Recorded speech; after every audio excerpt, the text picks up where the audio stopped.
Hello hi welcome back to తీరొక ముచ్చట. అందరు ఎలా ఉన్నారండి? ఐ హోప్ అందరు బాగున్నారు అనుకుంటున్నా. ఇవాళ మన వీడియో వచ్చేసి ఏడుపాయల జాతర. మీకు అందరికి ఐడియా ఉంటుంది, మెదక్ డిస్టిక్లో ఉంటుంది. వనదుర్గాదేవి ఇక్కడ చాలా ఫేమస్. తెలంగాణలోనే దుర్గామాత టెంపుల్లో ఇది చాలా ఫేమస్. అయితే దీనికి ఒక ప్రత్యేకత ఏంటంటే ఇక్కడ మంజిరా నది ఏడుపాయలుగా విడిపోయి కలుస్తుంది. అయితే ఇది వర్షాకాలంలో చాలా వాటర్ వచ్చేసి టెంపుల్ దగ్గరకు వస్తుంది. ఇదేంటంటే మనకు హైదరాబాద్ నుండి 120 కిలోమీటర్స్ దూరంలో ఉంది. అయితే హైదరాబాద్ నుండి ఫ్యామిలీ దావత్ చేసుకోవడానికి ఇది ఒక బెస్ట్ ప్లేస్ అనొచ్చు.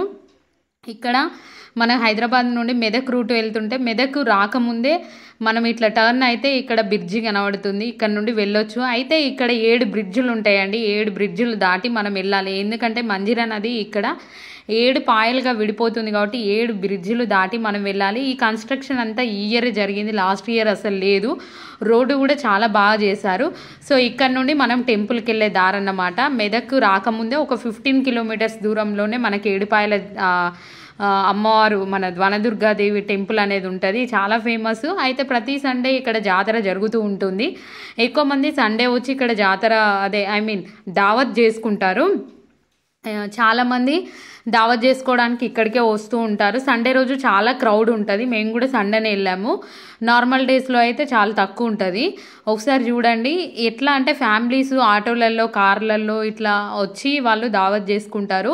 అండ్ ఇంకోటి ఇక్కడ శివరాత్రి రోజు మాత్రం 3 డేస్ చాలా పెద్ద జాతర జరుగుతుంది. కర్ణాటక, మహారాష్ట్ర పక్కన రాష్ట్రాల నుండి కూడా చాలామంది వస్తుంటారు. తెలంగాణ మొత్తం కూడా చాలామంది ఇక్కడికి వస్తూ ఉంటారు. సో ఇక్కడ షాపులు కూడా చాలా ఉంటవి. మీరు చూడండి, ఇక్కడ క్రౌడ్ కనబడట్లేదు కానీ టెంపుల్ ముందుకు వెళ్తే చాలా క్రౌడ్ ఉంటుంది. నార్మల్గా ఇక్కడ మొక్కుకునే వాళ్ళు వచ్చి ఇక్కడ మొక్కులు తీర్చుకుంటారు అన్నట్టు. ఇక్కడ ఏంటంటే టెంపుల్ దగ్గర రూమ్స్ కూడా మనకు అవైలబుల్ ఉంటాయి. కావాలనుకున్న వాళ్ళు స్టే చేయొచ్చు. రూమ్స్ కూడా ఉంటాయి.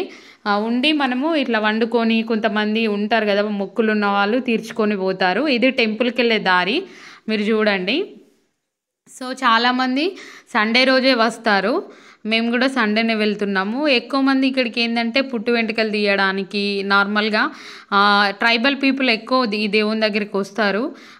వాళ్ళకు మొక్కులు ఉంటాయి కాబట్టి చాలామంది వస్తూ ఉంటారు. అయితే ఇది 100 సంవత్సరాల చరిత్ర గల టెంపుల్ అండి.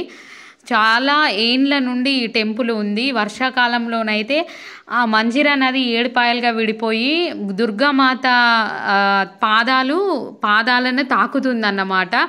అంత వాటర్ వచ్చేస్తాయి. టెంపుల్ అనేది క్లోజ్ చేయడం జరుగుతుంది. అది మెయిన్ ద్వారం అన్నట్టు. అక్కడ మీకు కనబడుతుంది, అది మెయిన్ ద్వారము. షాపులు కూడా చాలా ఉన్నవి. ఫ్యామిలీస్ మాత్రం చాలా వస్తున్నారు, మీరు చూడండి. అయితే దీని ప్రత్యేకత ఏంటంటే కోరిన కోరికలు తీస్తుంది అమ్మవారు. చాలామంది మొక్కులు తీర్చుకోవడానికి వస్తారు. చూడండి ఎంత క్రౌడ్ ఉందో. సో ఇక్కడ నుండి మనం టెంపుల్కి వెళ్ళే దారి ఇది. పార్కింగ్ ఏరియా మొత్తం ఇక్కడనే ఉంటుంది. మనం ఇక్కడ పార్క్ చేసి ముందటికి వెళ్ళాలి. చూడండి. అయితే మీకు అక్కడ గుండ్లు కనబడుతున్నాయిగా, red colour and white colour. కొంచెం షేక్ అయింది వీడియో, ఏమనుకోవద్దు. కొంచెం ఓపికగా చూడండి. మన ఛానల్ని చాలామంది చూస్తున్నారు కానీ సబ్స్క్రైబ్ చేయట్లేదు. సబ్స్క్రైబ్ చేయండి, లైక్ చేయండి. లైక్ చేయడం వల్ల ఇంకా 10 మందికి ఎక్కువ సజెస్ట్ అవుతుంది. అక్కడ చూస్తున్నారుగా వైట్ అండ్ రెడ్ కలర్ వేసి గుండ్లు ఉన్నాయిగా, అది మెయిన్ టెంపుల్ అన్నట్టు. ఇదంతా అక్కడ కనబడేదే మెయిన్ టెంపుల్. మొత్తం గుండ్లతోని లోపల అమ్మవారు ఉంటారు. అయితే గుడి లోపలికి అలో చేయలేదండి. నేను లాస్ట్కు ఫైనల్ పిక్చర్ అనేది మీకు ప్రొవైడ్ చేస్తాను. సో ముందుకే మనకు కెమెరాస్ అలో లేదు కాబట్టి ముందే తీసేసుకున్నారు వాళ్ళు ఫోన్స్. చాలా క్రౌడ్ ఉంది కాబట్టి ఫోన్స్ అనేవి అలో లేదు. చూడండి, ముందుకు వెళ్తున్నాము. ఇది కొత్తగా కన్స్ట్రక్ట్ చేసారు. ఇటు సైడ్ ముందు కళ్యాణము, ఏదైనా ఉత్సవాలు, ఏదైనా యజ్ఞాలు చేయడానికి ఇటు సైడ్ కన్స్ట్రక్ట్ చేశారు. చూస్తున్నారుగా మీరు అక్కడ. అయితే ఇది ఏంటంటే 100 సంవత్సరాల చరిత్ర గల టెంపుల్ కాబట్టి ఎక్కడెక్కడి నుండో ఇక్కడికి వస్తూ ఉంటారు భక్తులు. ఇక్కడ డెవలప్మెంట్స్ కూడా చాలా బాగున్నవి, నీట్గా ఉన్నవి. చూడండి. అయితే వర్షాకాలం వచ్చినప్పుడు ఇప్పుడు నేను చూపెడుతున్న ప్లేస్ వరకే ఆగిపోతుంది. మొత్తం వాటర్ అనేవి వచ్చేస్తాయి ఇక్కడ వరకు. అక్కడ గుడి కూడా మూసేయడం జరుగుతుంది. సో ఇదేంటంటే బస్లో వచ్చే వాళ్ళకు మెదక్ వచ్చి అక్కడ నుండి రావచ్చు. 1 డేలో ఇక్కడికి హైదరాబాద్ నుండి వచ్చి మళ్ళీ నైట్ వెళ్ళొచ్చండి. చాలామంది 1 డే స్పెండ్ చేసి వెళ్తూ ఉంటారు.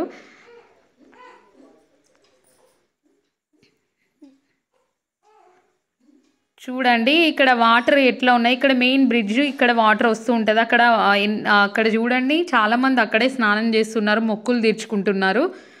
ఇక్కడనే మన మంచిర్యాల నది ఏడుపాయలుగా విడిపోతుంది అన్నట్టు చూస్తున్నారు కదా. చాలామంది ఇక్కడనే స్నానం చేస్తారు వచ్చిన వాళ్ళు కూడా. వర్షాకాలంలో మాత్రం చాలా వస్తుంది వాటరు, ఇప్పుడు కొంచెం తక్కువ ఉన్నాయి వాటరు. చూస్తున్నారుగా క్రౌడ్ ఎంత ఉందో ఒకసారి చూడండి. చాలామంది అక్కడ స్నానాలు చేస్తున్నారు, కాళ్ళు కడుక్కుంటున్నారు స్నానానికి వీలు లేని వాళ్ళు. ఇది చాలా పురాతనమైన టెంపుల్. అయితే ఇక్కడ ఎప్పుడు జాతర జరుగుతూనే ఉంటుంది, కానీ శివరాత్రి టైంలో మాత్రం చాలా పెద్ద జాతర ఉంటుంది 3 days. ఇక్కడ కాళ్ళు కడుక్కొని స్నానం చేసే వాళ్ళు స్నానం చేసి మెయిన్గా ఇక్కడ వెళ్ళి ఇక్కడ మొక్కుకొని మనకు అమ్మవారిని దర్శించుకుంటారు.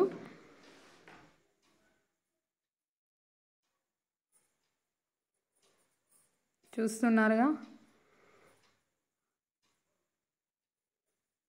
చాలా పీస్ఫుల్గా ఉంటుందండి. కొండపైన ఉంటుంది అమ్మవారు, చాలా పీస్ఫుల్గా ఉంటుంది.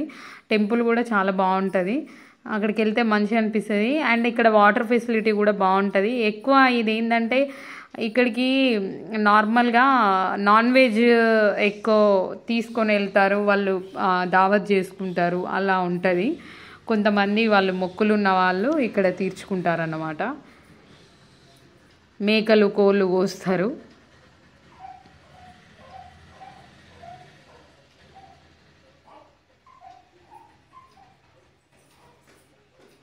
ఇదే మెయిన్ టెంపుల్లోకి వెళ్ళే దారి అన్నమాట ఇది. సో చూడండి ఎంతమంది క్రౌడ్ ఉన్నారో. ఇక్కడ ఏంటంటే నేను గమనించింది ఏంటంటే చాలామంది ఓల్డ్ వాళ్ళు కూడా ఈ టెంపుల్కి వస్తున్నారు. అంటే నార్మల్గా కొంతమంది రారు కదా, వాళ్ళకు చేత కాకుండా కూడా చాలామంది వస్తున్నారు. చూడండి ఇదే మెయిన్ ద్వారము, ఇక్కడ నుండే అమ్మవారిని చూడడానికి వెళ్తూ ఉంటారు. అయితే పక్కన అమ్మవారి గాజులు అవి కట్టి వాళ్ళ మొక్కులు తీర్చుకుంటారు. నేను అది కూడా మీకు చూపెడతాను చూడండి. అటు నుండి వచ్చి ఇటు సైడ్ నుండి వెళ్తారు అంతే. సో మన ఛానల్ని చూసేవాళ్ళు లైక్ చేయండి, షేర్ చేయండి ఈ information. Thank you so much for watching my channel. And ఇక్కడ ఏంటంటే ఒకవేళ మనం ఏదైనా దావత్ చేసుకోవాలనుకున్న ఫ్రెండ్స్తోని ఫ్యామిలీస్తో వెళ్ళినప్పుడు మనం ఏమి బౌల్స్ అలాంటివి తీసుకోకపోయినా వాళ్ళు కర్రీస్ వండిస్తారు. కర్రీస్కి ఇంత అంటే కేజీకి ఇంత అని ఉంటుంది. సో బోనాలు చేసే వాళ్ళు బోనాలు చేస్తున్నారు. ఇక్కడ చూడండి చాలామంది బోనాలు తీస్తున్నారు. నేను లాస్ట్లో మీకు ఒకటి చూపెడతాను. అక్కడ కేజీకి ఇంత అని వాళ్ళే అన్నీ తీసుకొని మనం ఓన్లీ చికెన్ రేట్ ఎంత అని, కర్రీస్ అంటే ఎంత అని మనం వాళ్ళకి ఇచ్చామనుకోండి, వాళ్ళ అమౌంట్ పే చేస్తే మనకు వండిస్తారు. అక్కడ తిని మనం రావచ్చు. బ్యాచిలర్ పార్టీ చేసుకునే వాళ్ళకు కూడా ఇక్కడ అవైలబిలిటీ ఉంటుంది ఆ ఫెసిలిటీ. సో చాలామంది అట్లా వండించుకుంటున్నారు. చూడండి ఈ ఆంట్ అయితే చాలా బాగా వండుతుంది, కర్రీ కూడా చాలా టేస్ట్గా ఉంది. సో నాకు తెలిసి కేజీకి 80 రూపీస్ అట్లా చేస్తున్నారు. అక్కడనే వాళ్ళ దగ్గరనే మనం కొట్టించుకొని చికెను మటను మనకి ఏది కావాలంటే అది వాళ్ళు అప్పటిదప్పుడే వండిస్తున్నారు.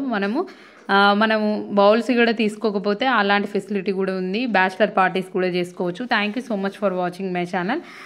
ఇంకా మరిన్ని అప్డేట్స్ కోసం మన ఛానల్ని సబ్స్క్రైబ్ చేసుకోండి.